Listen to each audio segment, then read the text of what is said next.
Good morning everyone, we are the students of RIMT World School Chandigarh. So here we are for Buildathon 2025 and our theme is Vocal for Local. Based on this theme, we will speak about different culture paintings of India. These culture paintings of India are a very important part of our heritage. Let's start with the importance of art and culture of India. Let us talk about the importance of understanding art and culture. India is the most populous country in the world with over 1.4 million citizens. It is the home of some of the most ancient civilizations. Our country went through eras and has influenced other countries. Culture is an important part of any society. It affects economic, social, and all other aspects of activity. This diversity in Indian art and culture is symbolizing.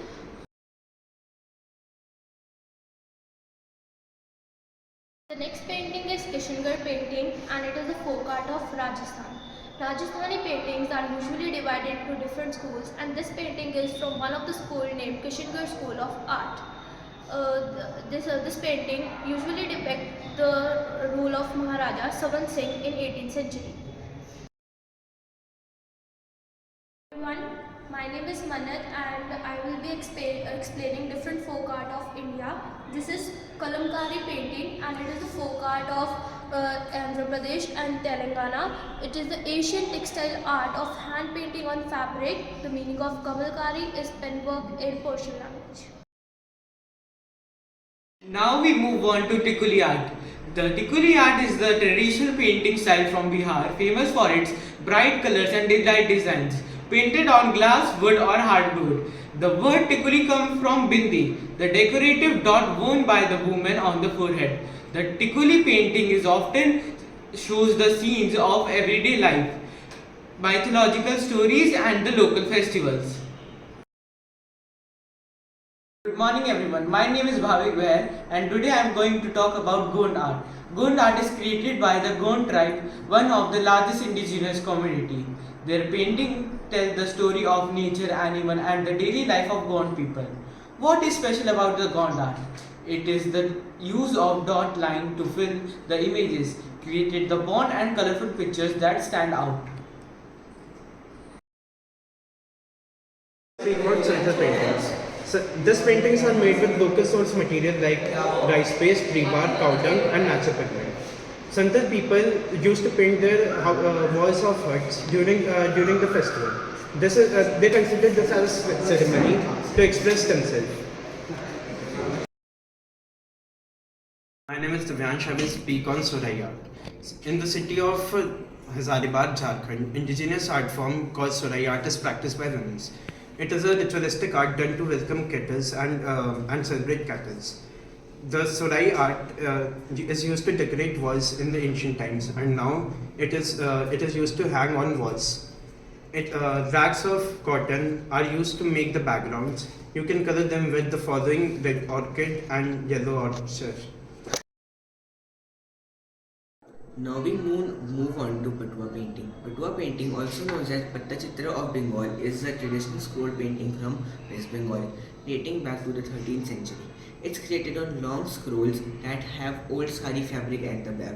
Each scroll tells stories from mythological, especially Mangal kathas of gods and goddesses, and is sung or narrated by Patana artists as they travel from village to village. Good morning everyone, my name is Panna. Today I will talk about Mandana art. Mandana art is a traditional tribal painting style from Rajasthan. Its origins trace back to ancient Vedic period. It has said to have a strong connection with ancient Vedic rituals and temple designs. The word Mandana means to draw or to decorate. These artworks are made on floors and on walls to ward off evil and welcome divine energy. Now we move on to our next painting, which is Sanka art. Sanka painting is a beautiful and sacred art form from the Himalayan region of Himachal Pradesh and Sikkim. It originally came from the Tibetan Buddhist traditions and is often used as a form of prayer and meditation. These paintings are usually made on cloth or silk scrolls, which can be rolled up and carried easily by monks or pilgrims. The images mostly show Buddhist gods, goddesses, mandalas, or scenes from the life of Buddha.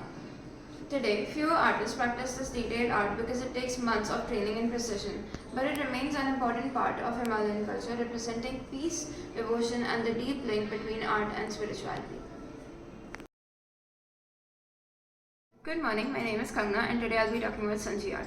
Sanji art comes from the Braj region of Uttar Pradesh, especially Mathura and Vrindavan, the land of Lord Krishna. It is a traditional paper cutting art that developed in temples devoted to Krishna. The word Sanji comes from the word Sanj, meaning evening, because these artworks were used to decorate temples in the floors during the evening prayers. Sanji art reflects love, devotion, and the joy of Krishna's life.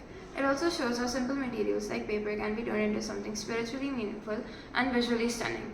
Although very few artists still practice Sanji today, efforts are being made to preserve it, since it represents India's devotional and creative heritage. Thank you. Let us talk about some concerns about the future of Indian folk art. It is the home for 50 traditional folk and tribal art, but now it faces the risk of extinction. Indian folk art is passed and preserved through generations, but because of westernization, it is facing a negative impact. Factors like colonization, poverty, technology boom, etc. are affecting the of Indian folk art, but also factors like lack of funding and interest of people in India affect it. So now we are going to talk about the government initiatives that are taken in order to improve the folk art of India. So the first is Zonal Cultural Center. Their main job is to organize festivals like Rashtriya Sanskriti Mahotsav and Guru Shishya Parampara. IGNCA, their main job is to document and publish folk art. National Mission for Manuscripts, the main job is to digitalize and preserve manuscripts and art material. Shilpgram organizes workshop, exhibitions and craft fairs. NGOs, for example, UNICEF Foundation. Online platforms are Minaki and CSR project are the main job is to corporate social responsibility. Being the future generation, let's preserve and promote our heritage. Thank you.